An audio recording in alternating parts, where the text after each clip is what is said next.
story? Yeah, oh my gosh. Yeah, we were just talking about that. That's How bad was that? Man, that's so bad. That's honestly a bummer on both sides.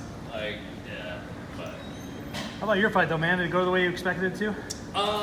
Yeah, I was. I took it a little more cautious than, you know. I feel like looking back that I could have pressed the action a little earlier, but you know, you get out with a first round finish debut, and you gotta be happy with that. And so, of course, there's always things to take away and to get better at for the next time. But yeah, went great. Was that the goal coming in, that you wanted to make sure you got a finish in this one, or was it more conservative and say, you know what, first fight from Bellator, let's make sure to just get my hand raised to start with, and then anything is a bonus after that? Yeah, it's tough. So you know, growing up wrestling, you're always told like, don't go out to wrestle for a pin, go out to wrestle to win and whatnot. And in this sport, man, you want to go out and get a finish, and you'd be a liar if you said, you know, I'm just gonna go out and try to perform or whatever. And so the goal is to get a finish, and especially for me, I wanted to go out and, you know, improve myself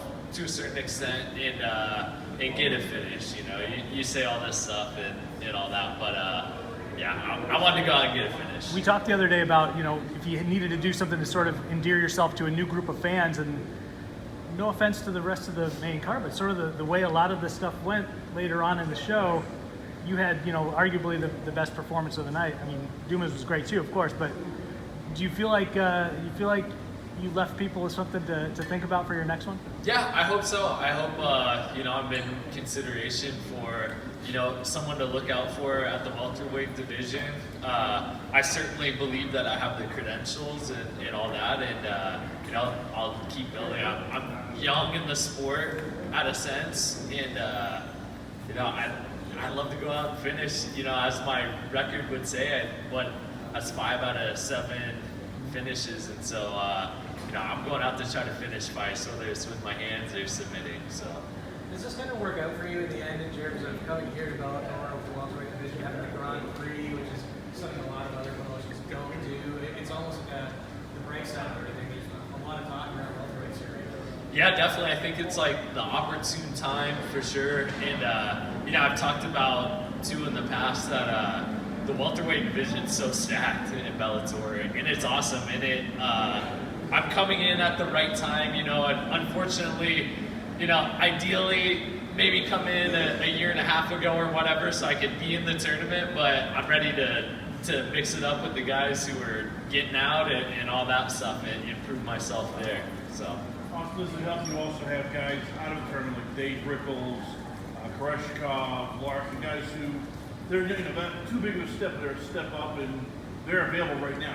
Those are all fights to be made within like summertime.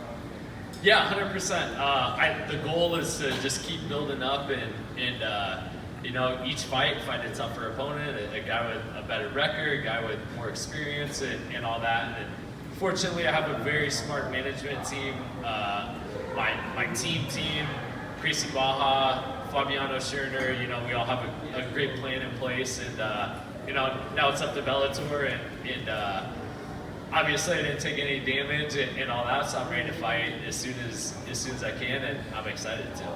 Obviously, Paige is in your corner. As a debuting fighter, I mean, is it calming? Is it motivating? Can you just talk about what that does for you? Yeah, it's calming and it's motivating, both. And honestly, she brings a lot to the table for me because she's the one with me at every single practice. When we get home at night, you know, she's the one who I say, you know, other than Fabiano, who is with me during all the practices, but she knows me the best out of anyone, and she knows what I'm capable of, you know, the skills that I have and what I can do and need to do. And so for me, like, we honestly, coming into the fight week, we had only planned on 2 corners, and then I had no idea I even got 3. So once we found out we got the 3rd, it was like, hey, you're in 100%. So, you know, and it's a great thing, and I loved having her with me in the back, and you know, it's a special dynamic, and it's something that I feel like I can really take advantage of. How much would that move have blown up in your face if you didn't have her in your corner on Valentine's week, you know, if you had the chance. Oh, 100%. You've been Yeah. dead. And so we got married in September. We're 3-0 as a married couple now, so we're gonna keep it growing. Austin, you made your debut in a big organization. Some of the nerves, besides the fact you have to face another elite athlete, is this part, doing the media, being in a big arena. You kind of have an advantage because you have a spouse who's so famous. I mean, you were at the Today Show or Good Morning America a month ago. What Yeah. sort of advantage is that you you've already got to experience that part of it? Oh, such a big advantage. Like being able to stand here and talk to you guys and stuff. It's I feel like I've been there in a sense and kind of done it and all that. And you know, there was a great energy out there tonight too, and there was no like getting past that. But I felt very locked in and ready to go out and compete. And you know, cornering her and cornering some of our other teammates and all that. I've kind of been on the big stage and all that. So of course there's nerves that come in on its own, you know, competing for yourself and everything. But yeah, it's helped out a lot, and it's given me an advantage coming into all of this. So. Austin, we talked about wanting to evolve as a fighter. I know that this submission hold, one thing I noticed was you kept your footwork, you were always making sure you were tied up at speed, you were working over, let's say, pursuing of it. Were you happy with this? That you seem to be becoming more complete fighter? You're no longer just a wrestler, you're more now of a submission artist, wrestler / MMA fighter. Yeah, definitely. You know, the goal is to evolve as a mixed martial artist and not just be stuck in one thing. So not just be stuck in wrestling or not just be stuck as a striker. You know, as we've seen, you know, tonight, guys who couldn't wrestle or whatnot, you know, they got beat. There wasn't anything to do. So for me, it's evolving at each place, and that's what I love. I love so much about this sport is, you know, you can grow in all these different aspects of the sport, and you know, it never gets boring. You know, it's always fun to go in and, you know, go to boxing or go to Muay Thai and just get better at each thing, and that's something I love about MMA. You took this fight on short notice, just a couple of weeks. You know, are you trying to stay as active as you can going forward, or are you trying to get some more experience under your belt, improve some more, and then come back to Bellator with full camp? No, I think the experience for me is just going out and competing and getting in the cage and doing it for real. I'm a training junkie. I love to train. You know, if I didn't have my wife and my team telling me I had to take a day off, I'd probably be going 100 days straight with no break, and you know, as long as my body held up. So I think more than anything, the experience is what's gonna get me better and keep evolving. Austin, did you really quick about the finish? It looked like you were going to transition to the back before you finished with the arm triangle. Did you feel like he was giving you one or the other, or you just went with the flow?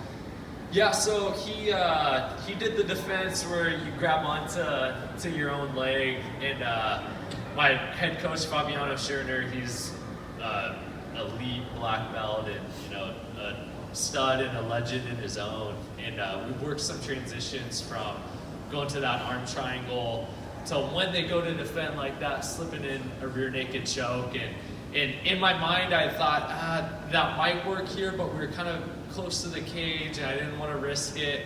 I heard him kind of gargling a little bit, and I thought, all right, if I keep this going. At the same time, I wasn't trying to burn out my arms, so I wasn't going 100% on the choke because I knew it was kind of short time and whatnot. So, you know, I just kept sinking it in. I heard my corners telling me, you know, keep on it, and you know, I kept on it, and I saw his mouth guard drop out, and I thought he was asleep, but apparently he was still awake. So. Are you surprised the ref didn't call it fight, or the fight when Malcolm came out? No, I was in an advantageous position, and you know, mouth guard came out, and he didn't want to compromise the position that I was in, and so no, I was fine, man. I've had these teeth busted out before, and honestly, to be completely honest, you know, if my teeth got knocked out, would be that I'd get a gold tooth and all that, and it'd be cool. So yeah.